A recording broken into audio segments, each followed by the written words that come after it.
What is up? Welcome to Hustle System, where art meets commerce. Today I am in Miami and we are going to be talking about the power of money. All right, so let me ask you a question. Are you somebody who wants to live your life more, go on more cool trips, have more adventures, have more love, passion, excitement in your life in general? If that sounds awesome to you, you have to understand, you have to master the power of money. And here's why, okay? The average person, when this is brought up, they go, I don't need money, right? I can just live my life, I don't need money. But in the current state that we are in as a society, that's just completely delusional, right? I'm here, I'm in a beautiful spot in Miami here. It's gorgeous. I wouldn't be here today making this video if I didn't have, the proper backdrop, the proper cameras, the proper ability to edit, so on and so on and so on. And so money for me allows me to deliver my message to you because that's something that I'm passionate about. But for you, it might be something different. It might be just traveling. It might be making an impact in your community. It might be building a business that actually has a positive impact on the world. Whatever that thing is for you, you're gonna need money as a critical tool in your toolbox, because just like you wouldn't go and expect to build a house without a hammer, well, you shouldn't expect to live a fulfilled and exciting and joyful life without money being handled. So we're gonna break this down into 3 parts. Number 1, what is money? Money is a store of value and a medium of exchange. Therefore, as a quick tip for you guys that are watching that want to make more money, find a way to take more value, capture it, and sell it to somebody. Super simple. If somebody has trouble with walking their dog, find a way to build a dog walking business. If somebody has trouble with their team, find a leadership component that you can tap into. You have a lot more skills than you probably realize that you can take and package into value. I call it a value capsule, that then you deliver to somebody in exchange for money and make a profit. Super, super powerful. Store of value. Number 2 is a medium of exchange. So money is something that, I hand you $5, you hand me a Starbucks, right? It's something that we've centralized and standardized as something that is known to, again, have a store of value and something that we can exchange for other things, other objects. A beautiful suite like this, a camera, a watch, right? A suit, a house, a car, a jet, whatever it is, a vacation, an experience, a gift for a loved one. Whatever those things are that are dear to your heart, you're gonna need money to make these things happen, okay? So again, a store of value and a medium of exchange. I'm gonna keep hammering on these things because when you say it once, you understand it. When you say it twice, you internalize it. But when you say it a 3rd time, it becomes a part of you. And at that point, you're actually able to take action with those toolkits. So again, number 1, store of value. Number 2, medium of exchange. Now, the second part that said we're gonna talk about is the power of money. Okay, well, when you hear the word money, what's the emotional reaction that you have? Is it, oh man, yes? Or is there some negativity there? If there's any negativity at all, any fear at all, any uncertainty at all, that means you do not have a good enough relationship between yourself and money. And that is affecting your ability to get more of it, and that is directly affecting your ability to live a better life. So money has power over us. And I've talked about this in my limiting beliefs video, right? What are all the things that have been passed down from your childhood, from your parents, from your teachers, from society about money? And how to break that down, I'll link to that video down below. But really, let's look at taking that a step further. So we understand that money can have power over us, but what is the power that we have over it? And that's truly the purpose of this video, is for us to flip that dynamic. And that's really the 3rd part, is to flip that dynamic so that you can take your power and impose it on money rather than the other way around. Because again, money is just a store of value and a medium of exchange. That is it. But we've attached such a powerful emotional connection to it that we have done ourselves a disservice on our ability to actually properly generate it and even think about it in order to generate more. So first off, let me ask you a really simple question. How much money, if you look around here, okay, how much money is in circulation just in this city, just in this little Bay Area here? What'd you think? It's pretty hard to tell, right? There's hotels, there's boats, there's construction, which you guys can hear, pardon the sound. There's some planes flying by. There's restaurants, there's cars. So there's a nice park, there's a pool area. So just take this hotel, for example. Well, you have how many rooms times how many floors, and then you have people that are servicing the hotel.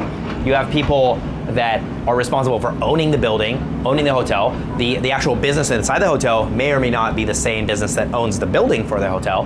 And then from there you have individuals that buy the individual rooms at certain rates in order to facilitate that, right? On top of that, you probably have a bar and some other things. So look at the amount of value that's been provided in something as simple as a single building.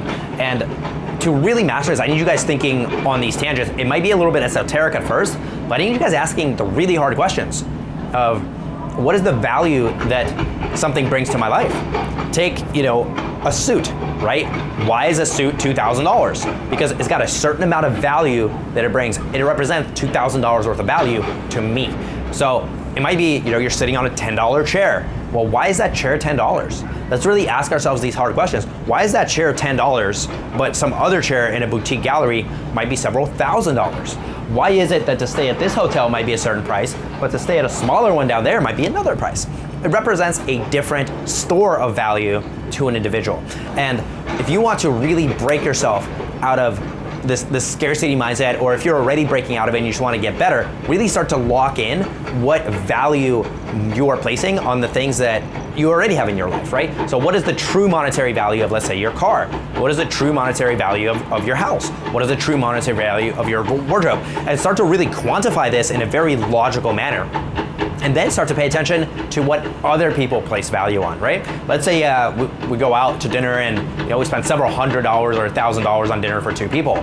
Now, the average person might consider that to be wasteful, or even outlandish, or even insane, right? But for me, the amount of value captured in that moment, because I know that I can't get that moment back ever, is actually exponentially worth $1,000. For me, the amount of value captured in that dinner is closer to $10,000, $50,000, or maybe even $100,000. And so I'm happy to spend $1,000 on that dinner. Whether or not that is actually a direct correlation to a business deal or something like that is actually not as relevant as you might think. It's all about the perceived value, because once you see that, you're gonna realize that there's probably somebody else at the table with me there, right? So if you're sitting with somebody having a nice meal, somebody else is enjoying that value as well. And there's a power to that. And then you have to ask yourself the question, well, that means every single person has some sort of perception of value, and they're attaching a monetary component to that value.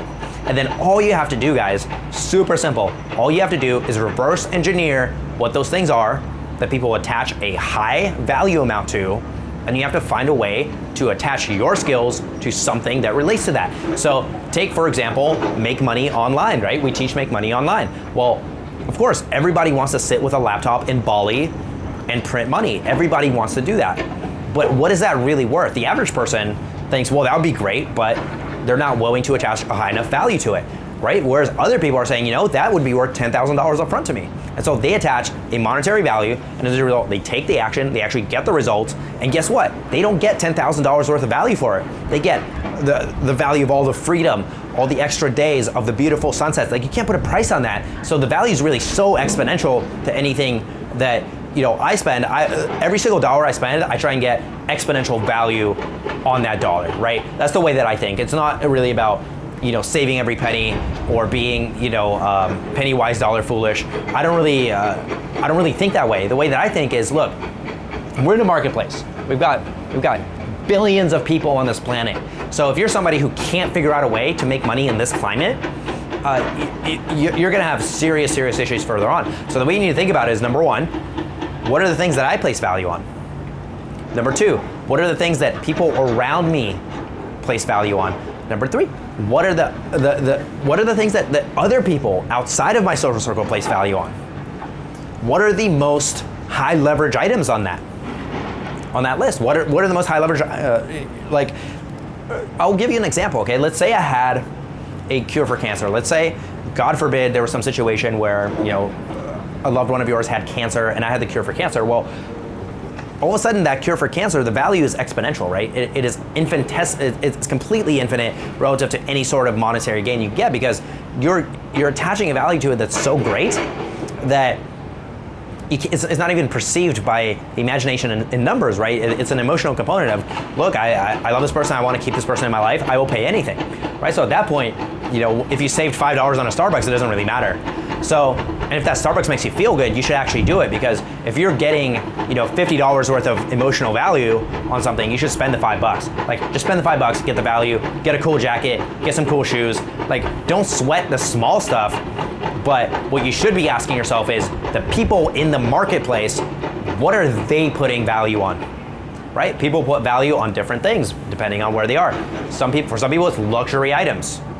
Right? For other people, it's just being able to have a dinner with their family. You really have to start paying attention to what are the things that are important to people. And let me say that again. What are the things that are important to people around you? Truly, right? Not just, having the new shoes or having the new car. That's not what they're getting. They're getting some sort of emotional component to it of understanding, okay, well, you get a new car, you're somebody who worked hard enough to get that car, or you like the aesthetic of the way that the car looks or feels, or you like being able to go really fast. Whatever that is, that's what people are buying. And then you need to ask yourself, how can I create that same level of value for people doing something that I know better than anybody else? So hopefully that makes sense. Again, money is just a store of value and a medium of exchange, guys. Let's remove the emotional components. Let's push those out. All that it is, it's super simple. What is the marketplace value?